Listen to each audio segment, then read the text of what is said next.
Si tu m'as donné ta vie, je te donne la mienne. Dans le froid de la nuit, mon cœur t'appartient. Et quand la tristesse arrive, je sais tu es là, toujours près de moi. Bon jeudi matin, bienvenue à votre émission La Victoire de l'amour. J'espère que vous avez bien dormi, qu'on se prépare à vivre une belle journée aujourd'hui. Et on rejoint immédiatement Jean-Paul Simard.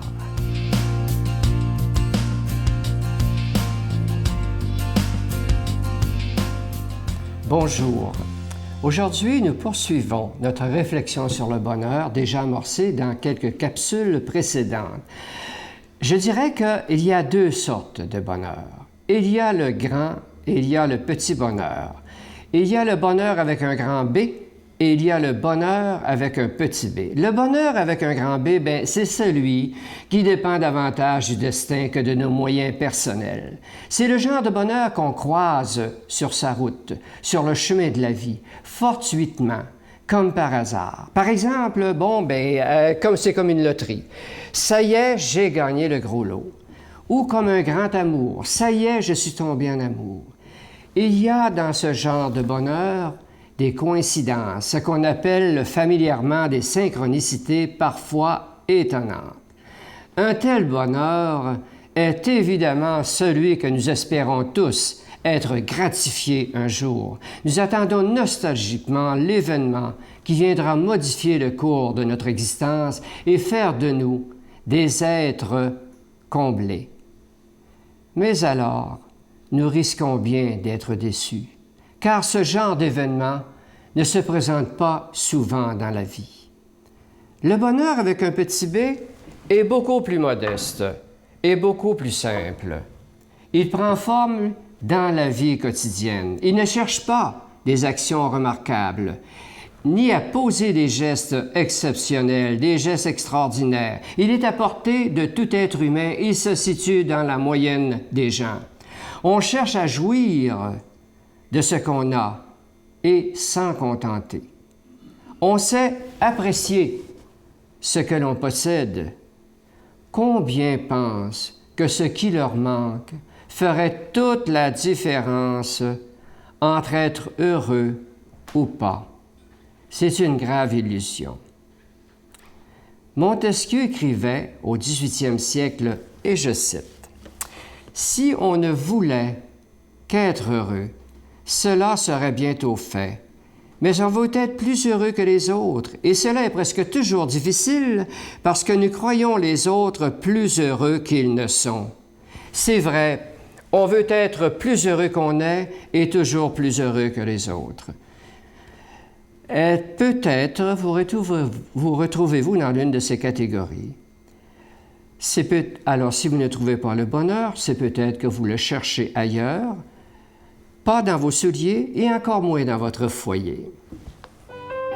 Notre Père qui es aux cieux, que ton nom soit sanctifié, que ton règne vienne, que ta volonté soit faite sur la terre comme au ciel. Donne-nous aujourd'hui notre pain de ce jour. Pardonne-nous nos offenses comme nous pardonnons à ceux qui nous ont offensés. Ne nous laisse pas entrer en tentation, mais délivre-nous du mal, car c'est à toi qu'appartient le règne, la puissance et la gloire pour les siècles des siècles. Amen. Bonjour tout le monde, j'espère que vous allez bien. Simplement pour vous rappeler qu'à la mi-novembre, je serai parmi vous, le Braillon sera parmi vous, pour une retraite basée sur la spiritualité, basée sur la santé, basée sur l'amour. Et je vais vous expliquer, c'est sûr, je vais vous parler de santé, c'est mon domaine, mais surtout de l'importance de la prière sur le cerveau et sur le physique et sur la vie en général. C'est un rendez-vous que je vous donne, j'espère que vous serez des nôtres parce que c'est une retraite extraordinaire. La Victoire de l'amour vous invite à une retraite spirituelle à Edmundston, Nouveau-Brunswick, les 13, 14 et 15 novembre 2015 sous le thème « Dieu est miséricorde, il espère et pardonne ». Venez vivre des moments de ressourcement inoubliables en compagnie de l'abbé Robert Lemire, sœur Angèle, le docteur Gilles Lapointe, Sylvain Charon et Miguel Padilla à l'hôtel Four Points by Sheraton à Edmundston. Réservez rapidement à notre bureau au 514-523-4433 ou sans frais au 1-888 811-811-92-91. Venez vivre une fin de semaine exceptionnelle, remplie d'amour, de paix et de joie.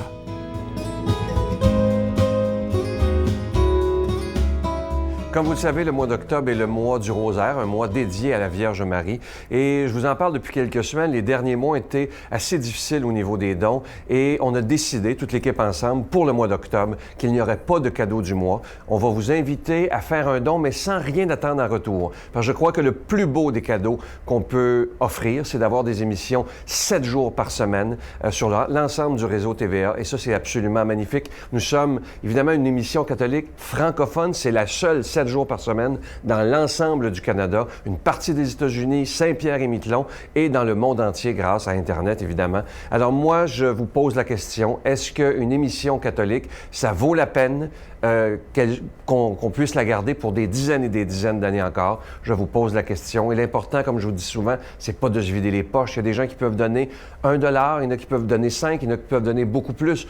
Et si on donnait chacun selon ses moyens, cette émission pourrait durer parce qu'on doit payer pour être à la télévision. Je vous donne l'adresse. La Victoire de l'amour, casier postal 120, succursale Boucherville à Boucherville, le J4B 5E6, je vous la redonne. La Victoire de l'amour, casier postal 120, succursale Boucherville à Boucherville, le J4B 5E6. Également par téléphone, par carte de crédit du lundi au vendredi de 8h30 à 16h30 dans le 514-523-4433, 523-4433 ou sans frais, le 1-888-811-9291, 1-888-811-9291 et aussi sur notre site Internet, le www.lavictoiredelamour.org. Merci de tout cœur de votre générosité.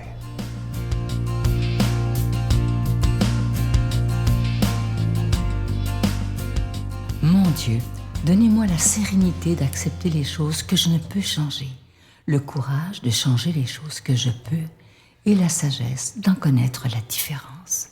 Amen. Aujourd'hui, la parole de Dieu est proclamée par notre ami l'abbé Jean Chrysostome.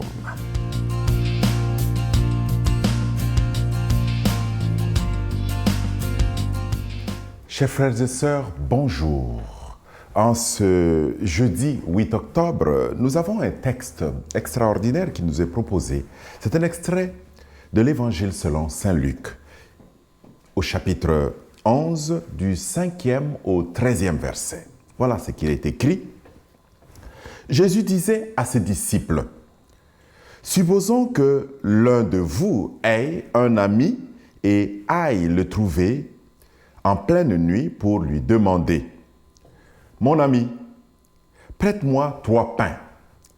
Un de mes amis arrive de voyage et je n'ai rien à lui offrir. » Et si de l'intérieur l'autre lui répond, « Ne viens pas me tourmenter. Maintenant, la porte est fermée, mes enfants et moi, nous sommes couchés. Je ne puis pas me lever pour te donner du pain. Moi, je vous l'affirme, même s'il ne se lève pas pour les donner par amitié, il se lèvera à cause du sans-gêne de cet ami et il lui donnera tout ce qu'il lui faut. Eh bien, moi, je vous dis, demandez, vous obtiendrez. Cherchez, vous trouverez. Frappez, la porte vous sera ouverte. Celui qui demande reçoit. Celui qui cherche trouve. Et pour celui qui frappe, la porte s'ouvre. Quel père parmi vous donnerait un serpent à son fils qui lui demande un poisson? Ou un scorpion quand il demande un œuf? Si donc vous, qui êtes mauvais, vous avez donné de bonnes choses à vos enfants, combien plus le Père céleste donnera-t-il l'Esprit Saint à ceux qui le lui demandent? Acclamons la parole de Dieu.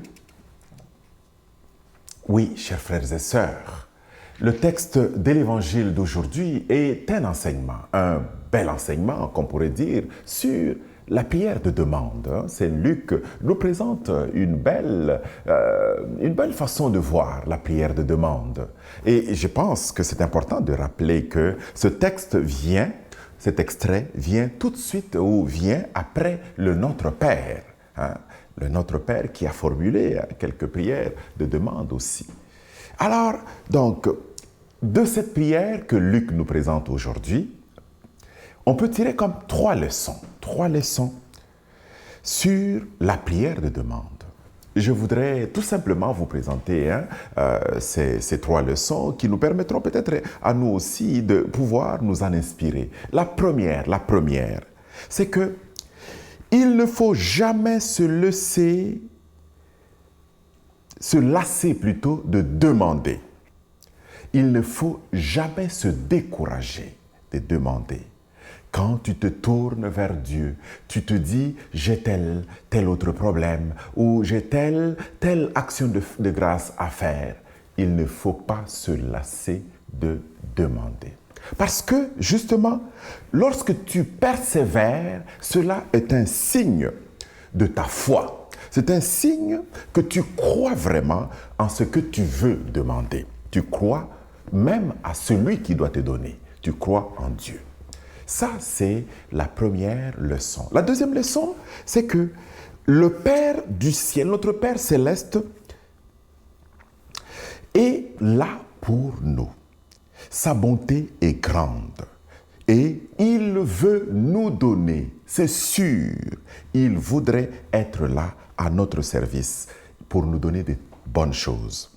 Mais ce n'est pas de la magie. Voilà, le Père céleste est là pour nous donner. Et la troisième leçon, le Père céleste, notre Père du ciel, veut nous donner son esprit, veut mettre à notre service son esprit pour que cet esprit puisse se connecter à notre esprit et de cette façon, nous sommes sur la même longueur d'onde et nous pouvons donc communier de l'intérieur aux largesses de Dieu.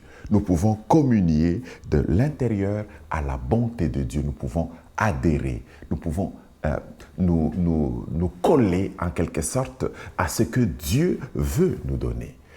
Et voyez-vous, lorsque nous avons ces trois leçons qui nous permettent de voir comment nous pouvons même à la fois structurer notre prière, mais en même temps, comment nous pouvons nous tenir dans la prière. Quel est l'esprit que nous pouvons avoir dans la prière? Cela peut être très intéressant pour nous. Hein? Il ne faut pas tenir ce discours ou ces propos simplement comme une théorie. Je nous suggère pendant cette journée de pouvoir coller cela à notre réalité, de mettre cela dans notre vie. Que le Seigneur puisse nous accompagner, qu'il puisse nous aider dans tout ce que nous allons avoir à faire, dans nos rencontres, dans tout ce que nous avons à vivre, qu'il nous colle à lui et qu'il nous bénisse. Au nom du Père et du Fils et du Saint-Esprit. Amen. Je vous salue Marie, pleine de grâce. Le Seigneur est avec vous. Vous êtes bénie entre toutes les femmes, et Jésus, le fruit de vos entrailles, est béni. Sainte Marie, Mère de Dieu, priez pour nous pauvres pécheurs, maintenant et à l'heure de notre mort. Amen. J'aimerais aujourd'hui nous inviter à prier pour le synode qui a lieu présentement depuis dimanche dernier jusqu'au 25 octobre au Vatican, le synode sur la famille. Vous savez que le pape François s'est donné comme mission, c'est pas pour rien qu'il s'est appelé François d'ailleurs, de réformer l'Église, de faire de grands changements qui sont importants si on veut être plus proche du Jésus de l'Évangile. Et c'est ce synode sur la famille qui rassemble des cardinaux, des évêques, des théologiens, des théologiennes, des gens d'un peu partout dans le monde. Et c'est sûr qu'il y a de la résistance, il y a des gens qui ne veulent pas faire de changements, dans une rigidité, mais le pape les invite à faire de grands changements, entre autres pour les divorcés remariés. Alors prions pour tous ces gens. Je vous souhaite une bonne journée. À demain. Bye. Mon enfant, je te pardonne. Reviens vite auprès de moi. Reviens vite que je